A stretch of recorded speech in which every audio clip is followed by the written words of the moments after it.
La mer est retirée depuis plusieurs heures déjà au pied du phare des baleines quand notre petit groupe de vacanciers descend vers l'estran. Cet espace découvert à marée basse où la faune et la flore se sont adaptées au rythme de l'eau. On n'est pas à la même salinité en début de marée qu'en fin de marée parce que là, avec le soleil, le vent, l'eau s'évapore donc ça se concentre en sel. Ouais, l'adaptation de la nature par rapport aux marées, c'est hallucinant. Crevettes, bigorneaux, Bernard l'ermite, anémones, les animaux à observer ne manquent pas. Il y en a qui te surprennent plus que d'autres? Ben, les anémones de mer, parce que je trouve que c'est étonnant.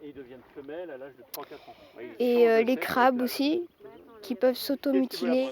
Les crabes, ce sont toujours les stars très attendues de ce safari maritime.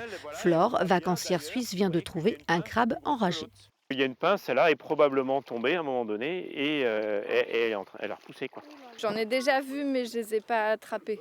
On va dire que c'est la première fois qu'on se voit de si près. Je vais le remettre.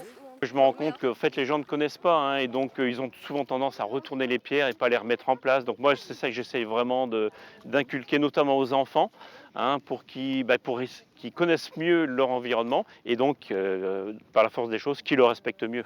Ces balades safari ont lieu tout l'été. Certains sont déjà des habitués, signe qu'il y a toujours de la vie à découvrir derrière une pierre.